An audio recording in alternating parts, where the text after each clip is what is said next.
Okay, before we really start this video, I have some sort of competition. On my right foot, I have a Wrangler wool sock, and on my left foot, I have a Carhartt. Let me know in the comments below who do you think is going to keep my feet warmer on this trip. Anyways, I have upgraded my gear a little bit from last time. I've upgraded it by about 3 feet 4 inches, and I've added another hand to it. Oh yeah, I have picked up a Spey rod. I'm gonna try Spey fishing. It's my first time ever, so it's gonna be a little rough figuring out how to get the casting down. Well guys, 3 feet doesn't seem like a lot, but look at this.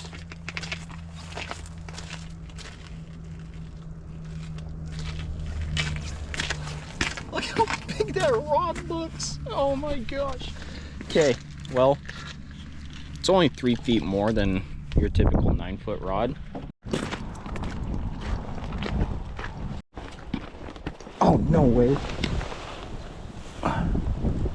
Yo. It's got a knife. I don't know how to hold this.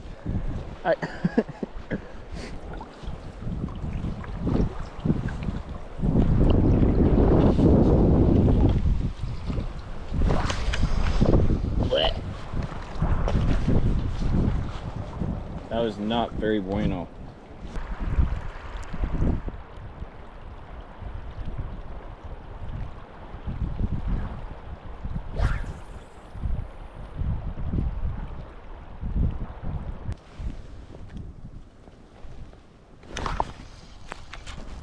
Oh, yeah. There we go. I like it. I like it a lot. I made about 100 yards of river in probably 2 hours. So, I need to find a faster technique if I want to cover a lot of water. I got some news for you Carhartt wearers out there. Your wool socks are inferior to Wrangler. It caught me by surprise too, but so far the Wrangler socks are keeping my feet warmer. Either that or my right foot is asserting dominance over my left foot by showing that it's better in every way, shape, and form.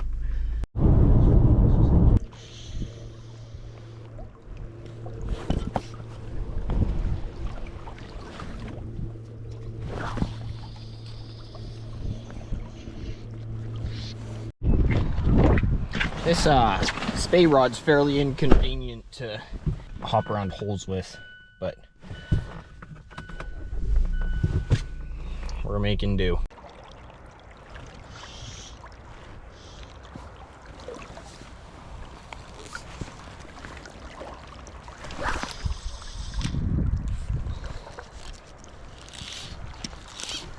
Okay, I'm not gonna lie. I am pretty beat.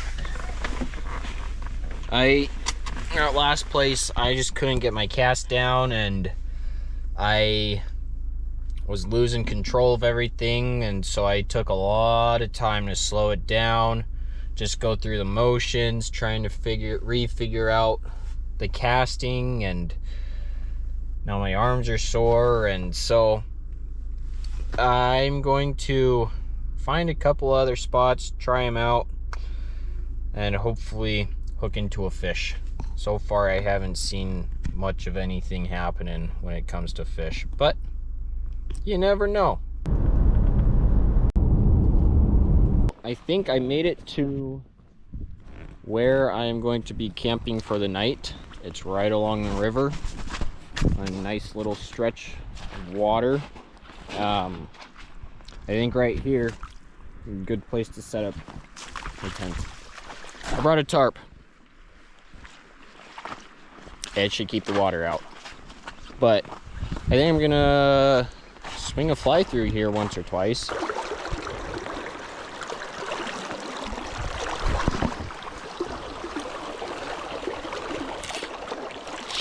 The water's up quite a bit from last time I was here 2 weeks ago. I wonder if all this snow's melting with this warmer weather, and that's what's doing it. You know, I actually wouldn't put it past that at all. I think that's exactly what's going on.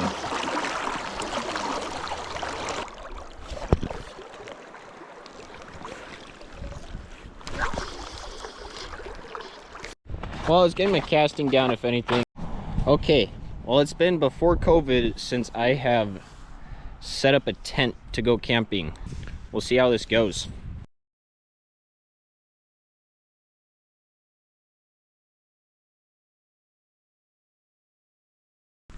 Still got it.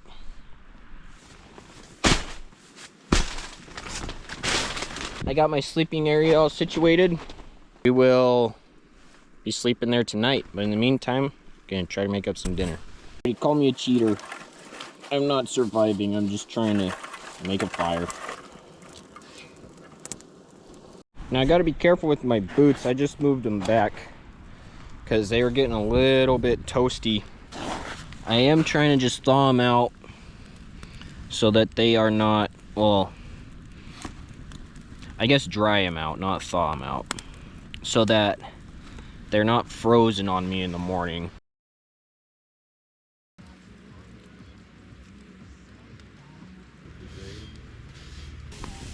We're getting a steak, and then some asparagus, and my potato. Oh my gosh, that makes me excited. Well, that don't look too bad.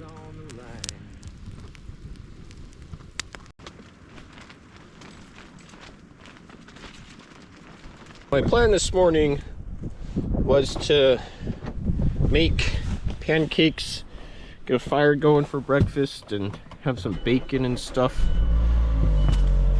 It is so windy and so cold, so I think I'm gonna head over to Chalice and just get a warm meal there.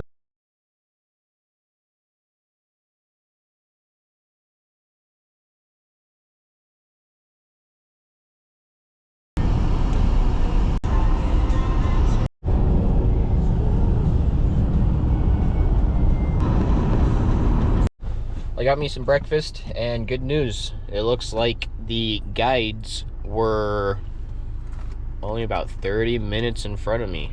I saw a bunch of boats driving by, and so I am right on their tails. Glad April could be. And that's okay. I think that is... Alright, let's do this. I am where I was camping last night. I came back because there's this really nice stretch of river here that I want to swing my fly. The wind is still ripping. I think I'm prepared.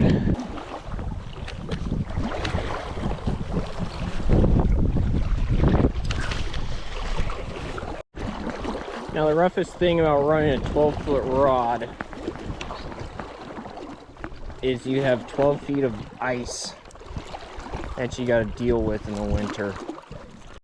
Alright, one helpful tip I've got for you for keeping hands warm in the winter is you take your hand warmer and place it on the inside of your sleeve so it's sitting right on your wrist, because that's where all of your blood flow is coming from, running up into your hands, and that'll help keep that blood warmer running into your hands and mitigating how cold your hands actually feel.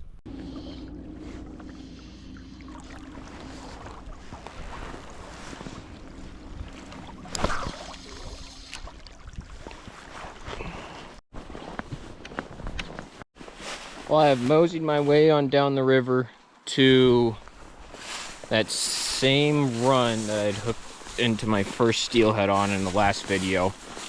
We're gonna try our luck here. See if anything else happens, because this is brutal. This is brutal fishing, to say the least.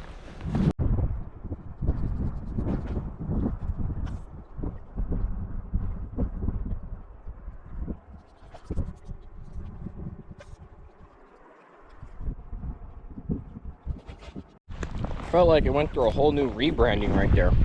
It was starting to get really toasty.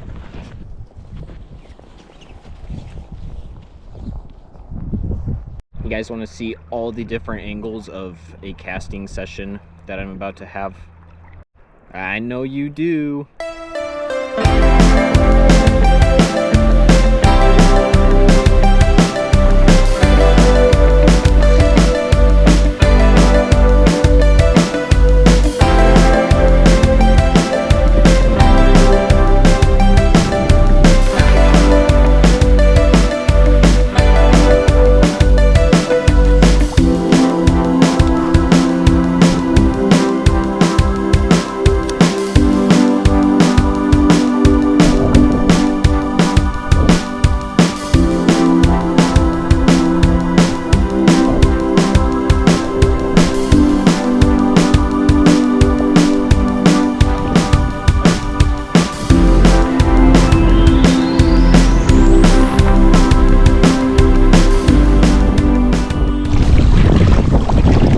Quite windy.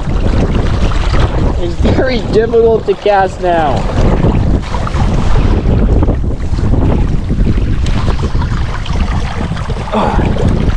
Sometimes you can use it to your advantage, other times it screws you over. Dang, this sucks. I can't see the bottom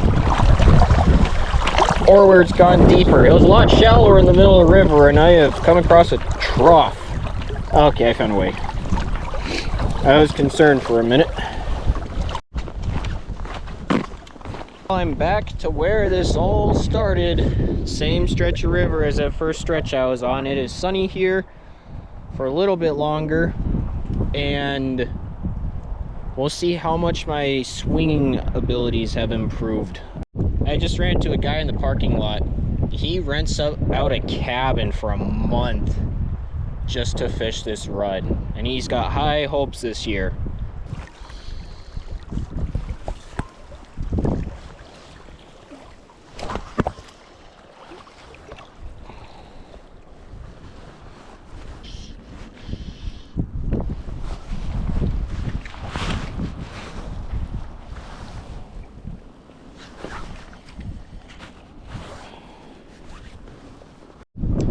Guys, it's evenings like this that make me just grateful to be alive, to experience things like this. That breeze that's coming in right now, it's warm. I have not felt warm wind in quite some time, especially doing a winter here in East Idaho.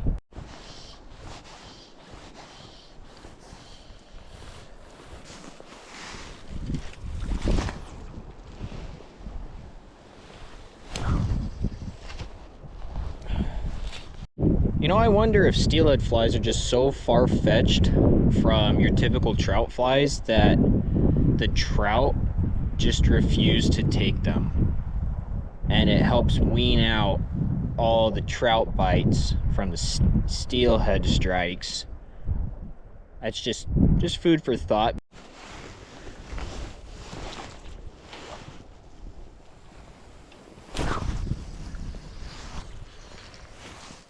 Another thing that I've noticed is that when I do good casts, the eyes and the furrows on my rod stay aligned and straight. But as soon as I make like a poor cast or a bad cast, my eyes go like boing, and then I gotta go stop, fix them, and then work on my casting again. So it's better to cast good. All right, last cast. See what we got. Oh, we got a rock.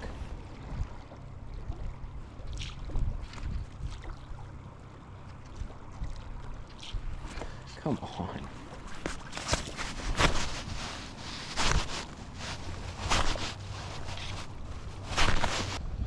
Alright, I'm gonna be honest with you guys. I really did enjoy that kind of fishing. That was a lot of fun. Getting to learn a new casting technique and to just find a whole new aspect of fly fishing. The folks at the salmon River Fly Box were very helpful. Apparently the line that I had got would not have gone with my rod at all. It would make casting so much more difficult.